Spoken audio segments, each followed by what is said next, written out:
Look, I don't know how these two worlds are going to meet. And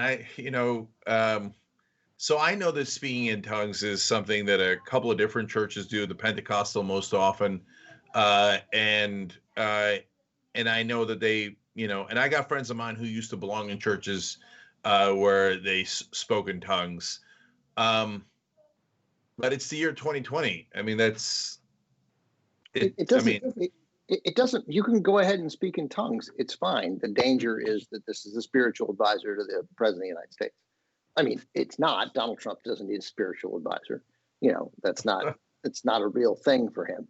But yeah, the danger is when that gets to the axis of. I mean, to the access to power, access of and access to, and that's the. I mean, it's funny. That's when you talk about what the framers wanted. I mean, the framers didn't want an electoral college, right? They didn't know what this was going to be now, and every argument that the right uses to justify it is not based in any logical history. They did want a separation of the church and the state, right? That actually mattered to them. Doesn't mean a president can't have a spiritual advisor. It does mean that the spiritual advisor should not affect the policy, which affects 300 million people. Yeah, believe it or not, there was a time where I didn't eat bacon. I know it seems unbelievable, but it did exist. I was a practicing Muslim kind of when I was younger, right? We were secular Muslims when I was growing up. And then for 1 year in college, I practiced to the best of my ability. I mean, you're supposed to pray 5 times a day, and you're supposed to get up at like 5 in the morning to do the first one. Let's keep it real. That one never going to happen. Okay. But I didn't eat ham. I didn't eat bacon. I didn't drink. And, what else you want from a dude, right? Did you pray every day, at least once a day? Okay. I don't know. I guess I never told you this. I would pray 5 times once instead of praying 5 different times. Oh, yeah, that's right. I remember.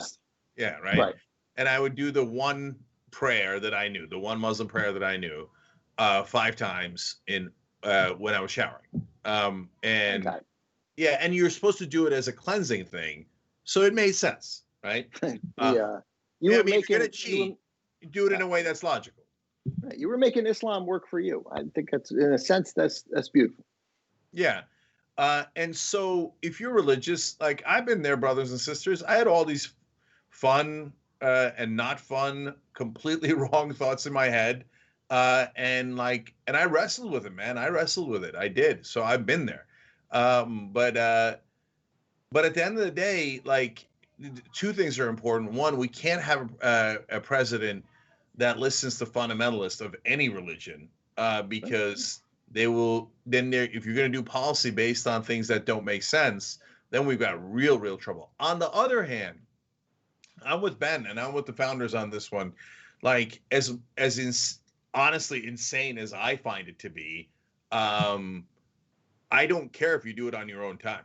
I don't care at all. Like, I'm not going to make you drink coffee, and I'm not going to make you not root for the sound of the abundance of rain. You could akabaka all day long, with Chewbacca if you want. Why would it bother me? It doesn't bother me at all. Have at it, Hoss. Like, as long as it doesn't touch the government, it doesn't touch our lives. Hence, we would be for freedom. Then akabaka, who cares? Yeah, I mean, if it gives you, if there's part of this, and of course it's not all that her faith is, if it gives you some peace, if it gives you your family some peace to speak in tongues, then you feel more connected to your Lord, to your Savior.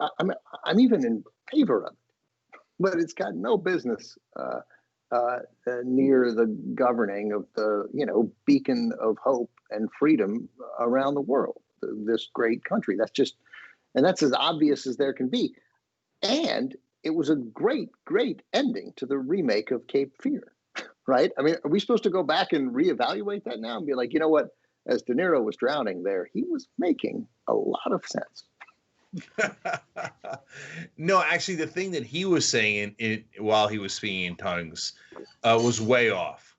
Is that a thing, by the way? Is that like, can people go, oh, that's a good point, or that's a bad point when someone's speaking in tongues? Of course, we don't know the answer to that, but I am asking a little question. Do people pretend to understand what others are saying when they speak in tongue? Yeah, I'm sorry. What was that? And then that's a good one. Can you repeat that? Because my wife was in the back room and she didn't hear. You know, be great. Yeah. Has anyone ever heard Aka Baka Chewbacca and thought that is outrageous? No, of course not. Paka Taka Tupaka, right? Is that like they go back and forth? I don't know. All right, thanks for watching this free clip of Old School. Don't forget to become a TYT member today for the rest of the show and for more exclusive content throughout the network. Join now at tyt.com/join. We found television.